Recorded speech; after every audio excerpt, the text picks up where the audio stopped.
Good morning students. मैं Sita Soni, assistant professor, department of zoology, GHS government PG college Sujangarh. आज हम BSc part first के जो सेकंड पेपर है उसमें पेलिमोन पर डिस्कशन करेंगे। तो पेलिमोन जो है वो आर्थ्रोपोडा का प्राणी है और इसे सामान्य भाषा में प्रॉन या झींगा मछली भी कहते हैं। आर्थ्रोपोडा के क्रस्टेशिया वर्ग में यह जो है इसको सम्मिलित किया गया है। पेलिमोन की कुछ भारतीय जातियां पाई जाती है। पेलिमोन कार्सिनस, पेलिमोन आईडी, पेलिमोन रूडिस, पेलिमोन लेमेरी, पेलिमोन मेलकोमसोनाई। पेलिमोन कार्सिनस ट्रावनकोर में मिलती है। पेलिमोन आईडी ट्रावनकोर में मिलती है। पेलिमोन रूडिस बंगाल में मिलती है। पेलिमोन लेमेरी संपूर्ण भारत में मिलती है और पेलिमोन मेलकोमसोनाई जो है ये मध्य भारत और तमिलनाडु में पाई जाती है। यहाँ पर जो हम वर्णन देखेंगे वो पेलिमोन मेलकोमसोनाई का है। पेलिमोन जो है इसका हैबिट एंड हैबिटाट जो है वो इस प्रकार है कि अलवणीय जल स्रोतों तथा जैसे नाले, नदी, तालाब, झील, इनमें पेलिमोन जो है निवास करते हैं। ये रात्रिचर होते हैं जो दिन में जल के पेंदे में रहकर अधिक सक्रियता प्रदर्शित नहीं करते, परंतु रात्रि में भोजन प्राप्त करने के लिए सक्रियता पूर्वक जल की सतह पर विचरण करते रहते हैं। भोजन की दृष्टि से ये ओमनिवोर्स होते हैं तथा शैवाल, मांस, कीट, कार्बनिक गाद इनका भक्षण करते हैं। सामान्यतः पेलिमोन शांत स्वभाव में से तैरता रहता है, किंतु इसको अचानक झटकों के साथ या फिर अचानक छेड़ने पर ये उछलता हुआ पीछे हट जाता है। इसमें ऑटोटोमी की क्रिया पाई जाती है। ऑटोटोमी का अर्थ ये है कि शरीर के किसी अंग को तोड़कर हटाना, जैसे कि इस जंतु के अंदर जो उपांग है उनको जो है ये तोड़ देता है, अर्थात इसमें ऑटोटोमी पाई जाती है। इसी प्रकार आपने छिपकली के अंदर भी देखा होगा कि छिपकली जो है शत्रु से बचाव के लिए कई बार जो है अपनी पूंछ को तोड़ देती है, इसे ऑटोटोमी कहते हैं। इनके अंदर जनन की क्रिया मई से जुलाई के मध्य होती है। एक्सटर्नल फीचर्स यदि हम इसके देखें तो पेलिमोन का शरीर द्विपार्श्व सममित तरकु के आकार का होता है। इसमें तरकु आकार होने के कारण ये जल में न्यूनतम प्रतिरोध का सामना करना पड़ता है। इसे जातिगत विभिन्नताओं के अंतर्गत इनका आकार भिन्न भिन्न जातियों में भिन्न भिन्न पाया जाता है। पेलिमोन शैशव अवस्था के अंदर जो है सफ़ेद पारभासी होता है, किंतु बड़े होने पर इसका कलर जो है ये नीला या हरा या पीला भूरा हो जाता है। शरीर पर गहरे भूरे या नारंगी लाल रंग के धब्बे पाए जाते हैं और जो प्रिजर्व्ड एनिमल है वो भूरा या पीला होता है।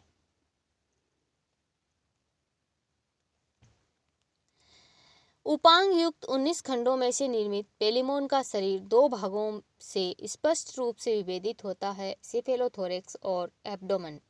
First is cephalothorax. यह बिना किसी संधि के दृढ़ बाह्य कवच से ढका हुआ दिखता है, जिसमें सिर के 5 और वक्ष के 8 खंड जो है वो संगलित होते हैं। पहला जो है सिफेलोथोरैक्स के अंदर वो है उदरीय भाग या एब्डोमिनल भाग। यह सिफेलोथोरैक्स भाग के पीछे बहुधा नीचे की ओर मुड़ा हुआ जंतु की विशेष आकृति या कोमा आकृति बनाता है। इसमें 6 उदरखंड तथा एक अंतस्थ टेल्सन होती है। प्रत्येक खंड पर विशिष्ट प्लियोपॉड या तरणपाद पाए जाते हैं। बाह्य कंकाल जो है इसका पेलिमोन का वो उपांगों सहित संपूर्ण शरीर पर काइटिन का बना हुआ होता है। काइटिन के साथ ही चूने के लवण तथा स्क्लेरोटिन आदि जमकर कवच को भिन्न भिन्न रंग बना देते हैं। मुख्य शरीर का कंकाल कई कंटकों से मिलकर बना होता है। सामान्यतः कंटक टर्गम, स्टर्नम और प्लूरोन कहलाते हैं। शिरोवक्ष क्षेत्र से ये कटक मिलकर डोर्सल शिल्ड का निर्माण करते हैं, पृष्ठ ढाल का निर्माण करते हैं, जिसे सिफेलोथोरिक्स शिल्ड कहते हैं। पृष्ठ ढाल का अग्रभाग सिर के आगे पार्श्व से चपटे ऊर्ध्व दांतेदार प्रवर्ध के रूप में निकला रहता है, वह रोस्ट्रम कहलाता है। इस संरचना के आधार भाग में नेत्र कोटर खांच जो दाएं बाएं एक एक होती है, जहां से व्रंतीय नेत्र के व्रंत निकले होते हैं। नेत्र कोटरों की खांचों के नीचे दोनों ओर दो दो कंटक नुमा संरचनाएं उभरी हुई होती है।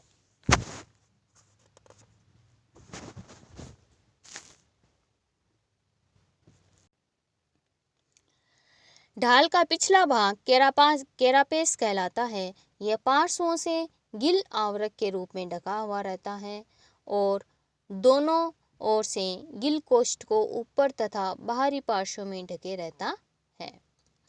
सिफेलोथोरैक्स का पृष्ठ एवं पार्श्व में तो ढाल होती है, किंतु अधर में स्टर्नम के कंटक होते हैं, जो क्रमशः ऑप्थेल्मिक, एंटील्यूनर, न्यूलर और एंटीनुलर स्टर्नम कहलाते हैं। तृतीय और चतुर्थ खंडों में स्टर्ना नहीं होता, जबकि 5 से 13 खंडों में के स्टर्ना संगलित होकर फर्श जैसी संरचना बनाते हैं, जिसे एपिमेरोन कहते हैं। एंडोस्केल्टन या अंतःकंकाल। पेलिमोन में अंतःकंकाल मूल रूप से अनुपस्थित होता है, किंतु क्यूटिकल अंतर्वृत्तियों के रूप में वर्धित होकर छोटे छोटे टुकड़ों के रूप में अंतःकंकाल बनता है। अंतःकंकाल के ये भाग एपोडेम कहे जाते हैं तथा पेशियों को लगने के स्थान निर्गमित करते हैं। शिरोवक्ष के एपोडेम एवं स्टर्ना के भीतरी तरफ प्रवर्धित ये अंतःकंकालीय छड़ें तीसरे चौथे 12-13 खंडों में सर्वाधिक विकसित होती हैं। एपिमेरोन का प्रवर्ध एंडोप्लूराइट व स्टर्नम को एंडोस्टर्नाइट कहा जाता है। इसके शरीर में पेलिमोन के शरीर में निम्न बाह्य छिद्र देखे जाते हैं। मुख शिरोवक्ष के अग्रभाग में प्रतिपृष्ठ तल पर दरार सदृश मुख होता है। पुच्छ खंड के आधार पर प्रतिपृष्ठ तल पर छोटा लंबा दरार सदृश छिद्र गुदा स्थित होता है। प्रथम देह खंड के एक जोड़ी उपांग एंटीन्यूलों के आधार भाग में के ऊपर की ओर अवस्थित छोटे छोटे छिद्र खुलते हैं, जिन्हें स्टेटोसिस्ट कहते हैं। वृक्क छिद्र भी एक जोड़ी उपांगों एंटीना के आधार भाग में भीतर की ओर पेपिला पर स्थित होते हैं। नर जनन छिद्र 5वीं जोड़ी चलन टांग के आधारों के भीतर स्थित होते हैं और मादा जनन छिद्र 3री जोड़ी चलन टांगों के आधारों के भीतर की ओर अवस्थित होता है। अपेंडेजेस। पेलिमोन में 19 जोड़ी उपांग पाए जाते हैं। एक जोड़ी उपांग प्रत्येक देह खंड में उपस्थित होते हैं। सभी उपांगों की जोड़ियां यद्यपि आकार, आकृति एवं कार्य की दृष्टि से भिन्नता लिए हुए होती है, लेकिन तथापि समस्त उपांग एक मूलभूत संरचना आदिपाद के आधार पर निर्मित होती है, जो द्विशाखित कहलाती है। इस संरचना में एक आधारीय भाग प्रोटोपोडाइट होता है, जिसमें 2 खंड होते हैं। शरीर से जुड़ने वाला निकट वाला खंड कोक्सा और दूरस्थ वाला खंड जो है वो बेसिस कहलाता है। बेसिस से 2 शाखाएं निकलती है। बाहरी शाखा को एक्जोपोडाइट तथा भीतर की शाखा को एंडोपोडाइट कहते हैं।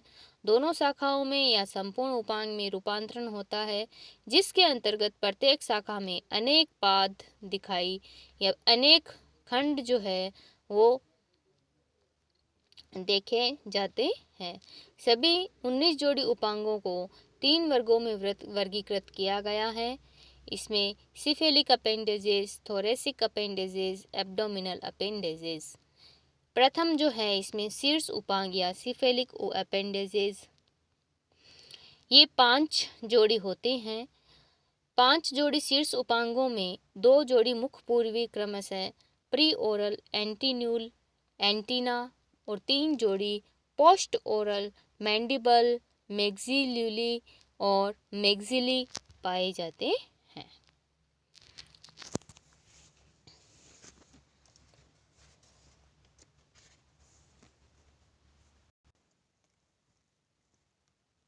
एंटीन्यूल के नीचे की ओर और पीछे की ओर दोनों तरफ एंटीना स्थित होती है। एंटीना का कार्य जो है संतुलन और उत्सर्जन का होता है और मुख के दोनों पार्श्वों में मैंडिबल पाए जाते हैं और अधिकांश भाग इसका कोक्सा से बना होता है। ये भोजन को पीसने का कार्य करते हैं। मैक्सिल्यूली जो है पतले पत्ती के समान होते हैं और ये भोजन के परिचालन में सहायक होते हैं। मैक्सिली चपटे उपांग होते हैं, द्विशाखित होते हैं और श्वसन और भोजन के परिचालन में सहायक होते हैं।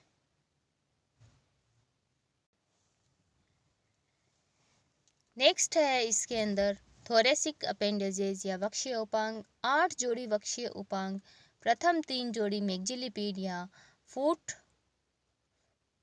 जाव्स की होती है। शेष 5 जोड़ी चलन टांगे या पेरापोड्स कहलाते हैं। मैक्सिलिपीड की प्रथम जोड़ी, ये पतले कोमल पृष्ठ अधरीय चपटी पत्ती के समान संरचनाएं होती है जो प्रथम वक्षीय देह खंड में उपस्थित होती है। बेसिस पर एक छोटी एंडोपोडाइट व लंबा एक्सोपोडाइट होता है जिसकी लंबाई में संवेदी सूप लगे होते हैं। मैक्सिलिपीड की दूसरी जोड़ी, इसका कोक्सा छोटा होकर इस पर बाहर की ओर एपिपोडाइट व गिल लगे होते हैं। एक्सोपोडाइट असंधित सूकों युक्त होता है। अंतिम 2 भाग भीतर की ओर वक्रित होकर काटने की संरचनाएं इसमें निर्मित करते हैं। मैक्सिलिपीड की तीसरी जोड़ी, टांगों की भांति दिखाई देने वाली इन संरचनाओं में दूसरे मैक्सिलिपीड के समान ही होती है इनकी संरचना और कोक्सा के बाहर की ओर एपिपोडाइट व भीतर की ओर सूक लगे होते हैं। बेसी सूकों से ढके एक असंधित एक्सोपोडाइट व 3 संधित संधियों के एंडोपोडाइट को आधार प्रदान करता है। वॉकिंग लेग्स, पेलिमोन में 5 जोड़ी चलन टांगे पाई जाती है जिसमें एक्सोपोडाइट और एपिपोडाइट की अनुपस्थिति होती है। एक प्रारूपिक चलन टांग जैसे चौथी जोड़ी में 2 जोड़ का प्रोटोपोडाइट व 5 जोड़ वाला एंडोपोडाइट होता है। एंडोपोडाइट में व्यवस्थित रूप में लंबाई में इस्चियम मीरस कार्पस प्रोपोडस और डेक्टाइलस नामक पादखंड कोक्सा व बेसिस पर एक रेखा में संधित रहते हैं तथा गति प्रदर्शित कर सकते हैं। पहली व दूसरी जोड़ी चलन टांगों के 2 दूरस्थ पादखंड किलाब होते हैं यानी चिमटी की भांति किली बनाते हैं जो भोजन पकड़ने आक्रमण